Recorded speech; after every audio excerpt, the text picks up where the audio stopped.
Hey everybody, this is Abby from Realistic Kitchen and Gardens. Today is November 7th.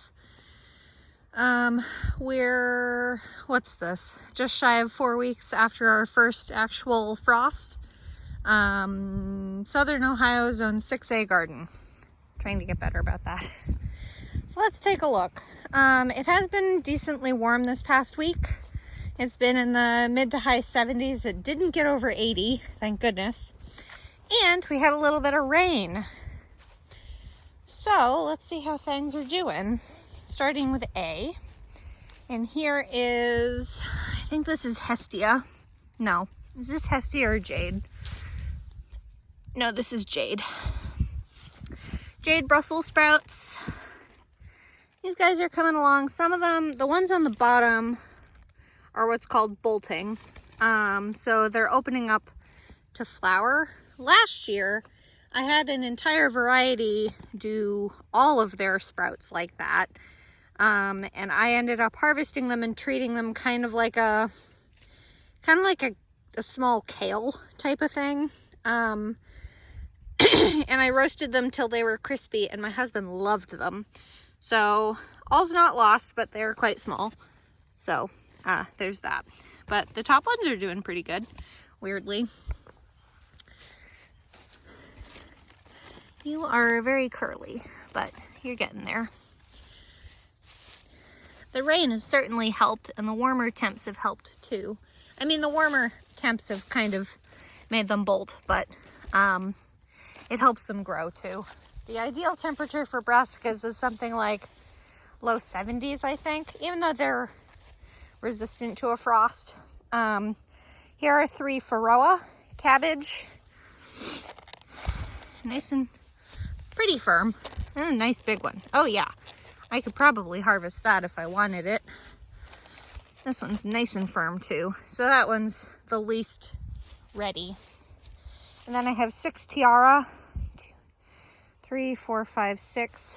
So this one looks like it's the least rock hard though. I personally prefer cabbages that are nice and dense. That one's probably ready to harvest too if I wanted it. And a nice big one. Good year for cabbage. Hell yeah, look at this guy. Hell yeah. Okay, that's the last Tiara. And then these are 1, 2, 3 Pixie Baby. I remember in the spring they were pretty loose. So they're not as dense as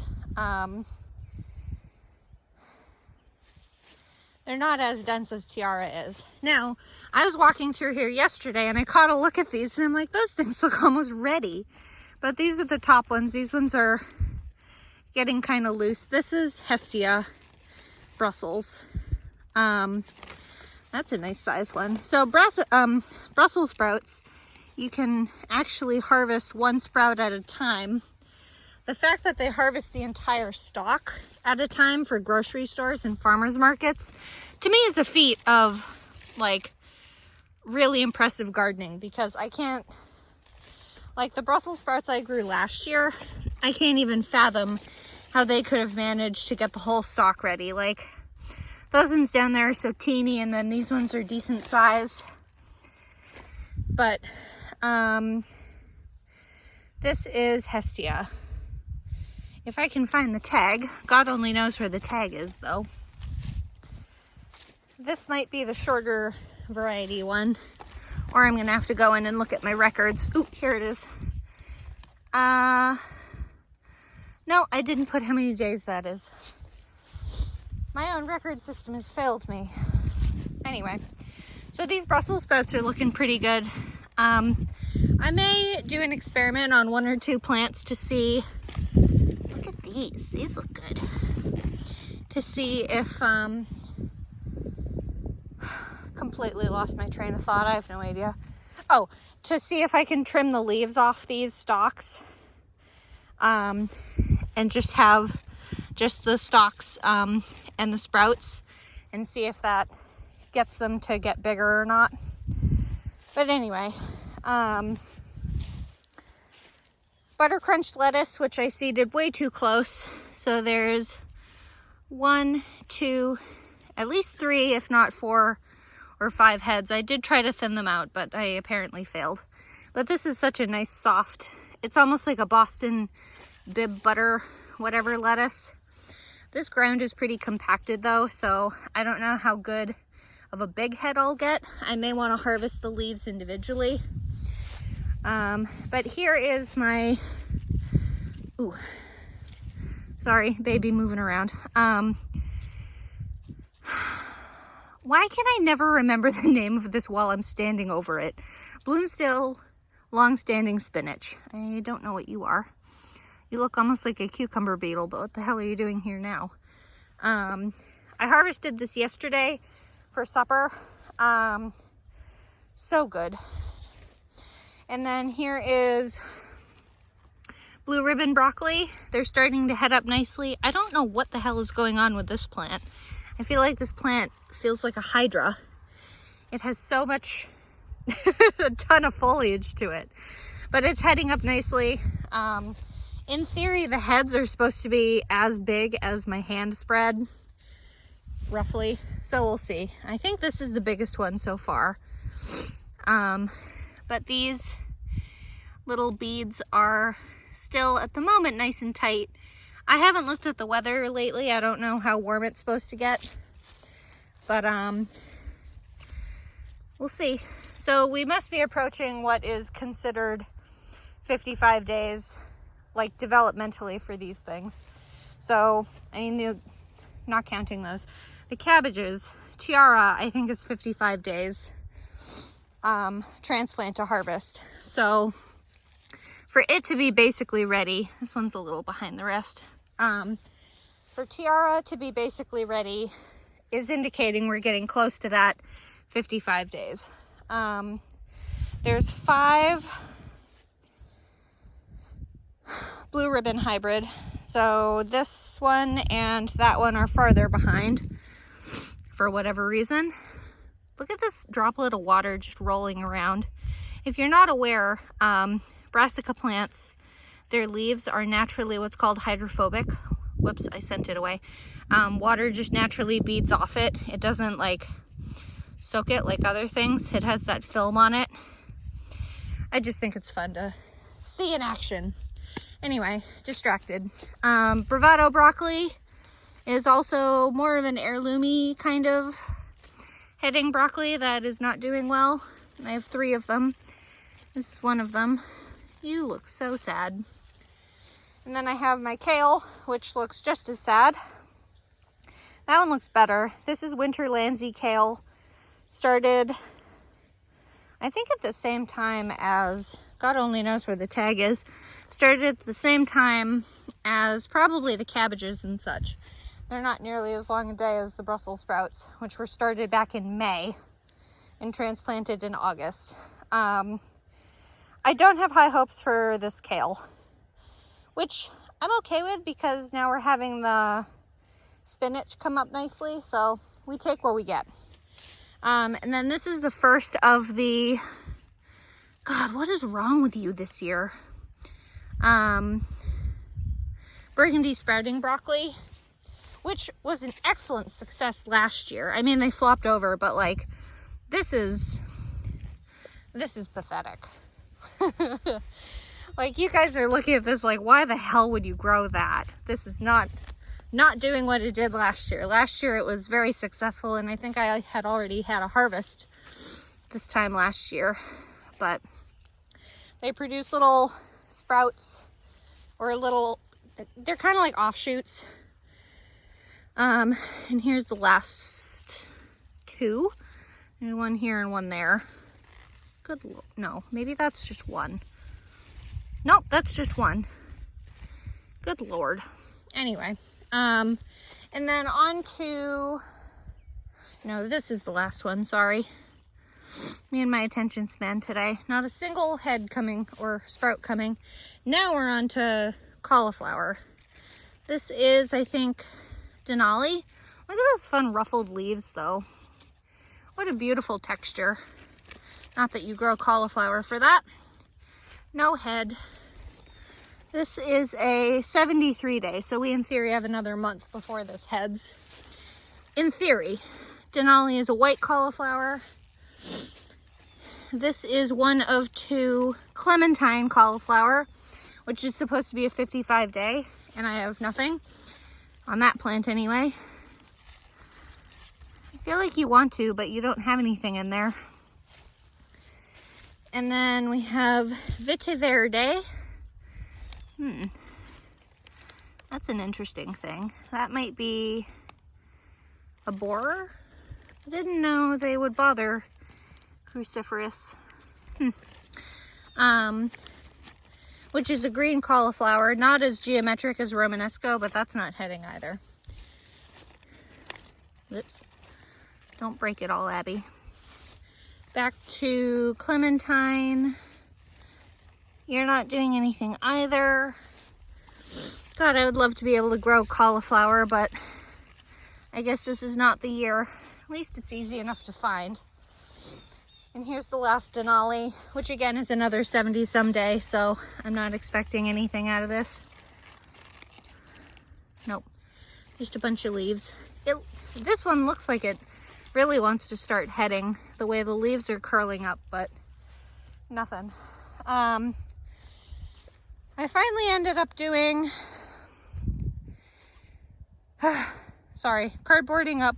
Finally got cardboarded up, moved the carrot boards to way down where Veller was, Veller bush bean, to let that kind of rot into the ground and help that soil out a bit. And then I cardboarded over this section, which was where the carrot boards were and where I did my shell beans, pinto and chickpeas this year.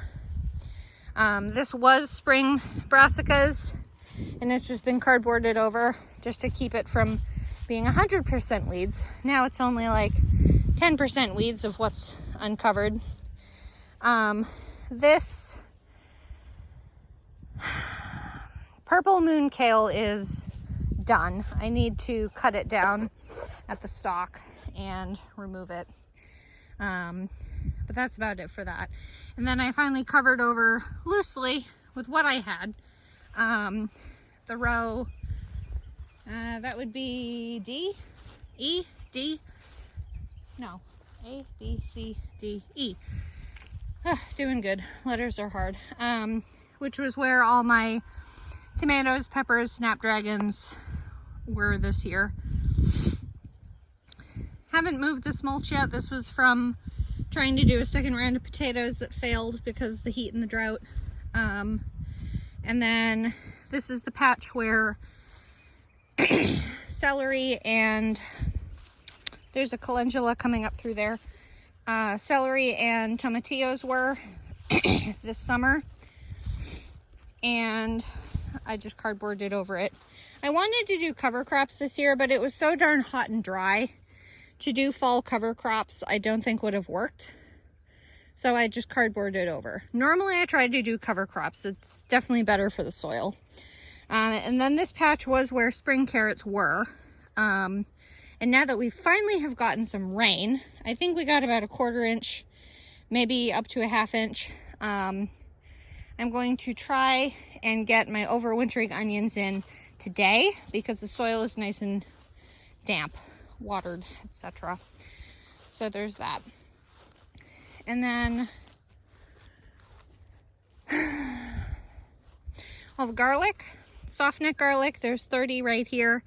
And then the rest is all hard neck, 6 different varieties.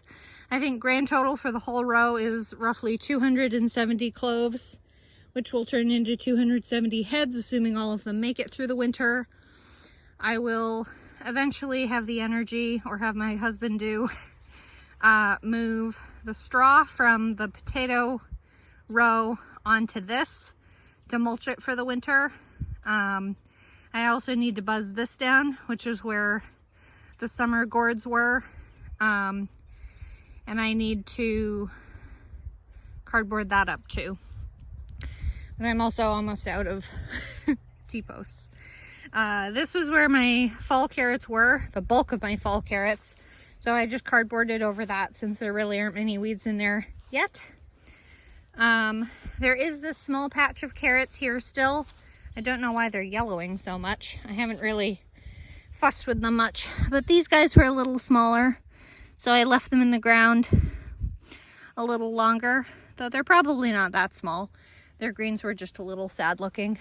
But this is going to, I think, be an experiment of if I can at least partially store carrots here in the ground in the winter. I've heard some people needing to mulch them, so we'll see. There's probably only about a dozen or two here, but these were seeded, I think it was July 23rd. So we're well and ready to the harvest date. They're a 75-day variety, Bolero Nantes. They did really well. I got to can a ton of carrots from them, so I didn't have to buy any, so that's great. And then this is all Thalia dill that I seeded, I think at the same time as the carrots, because it's in the carrot family, so I might as well treat it like a carrot. And I should really harvest some of it and dry it, because dill. I could also leave it and harvest dill seed, but I think dill weed would be more useful, mostly in potato salad, because you really can't grow dill in the summer easily when you want potato salad. And then this patch, as always, was my intention to do parsnips back in June, but it was too hot, too dry, they never took, blah blah blah. So here we are, and I'm just going to give you a quick look around at the trees. I feel like we went from green to a little bit of color to naked. So unfortunately there's not much to look at. There's that one sycamore tree, but that's about it. Everything else is basically gone immediately to dry and dead. So on the bright side, we will be getting our chickens this weekend, so we can have our own eggs again and our own garbage disposals back, which I've missed dearly. You can see my sad intention for a compost pile, but baby is due December 7th. I have a feeling they're going to come early. I'm half expecting a Thanksgiving baby. So the videos will stop. I'll try to do some kind of video with information ahead of time, but I can't guarantee anything. This is our first baby, so adventure awaits. Anyway, if you like this kind of stuff, please like, comment, and subscribe for more. And follow along on my Facebook page, Realistic Kitchen and Gardens, for everyday nonsense that I managed to get myself into. Thanks. Bye.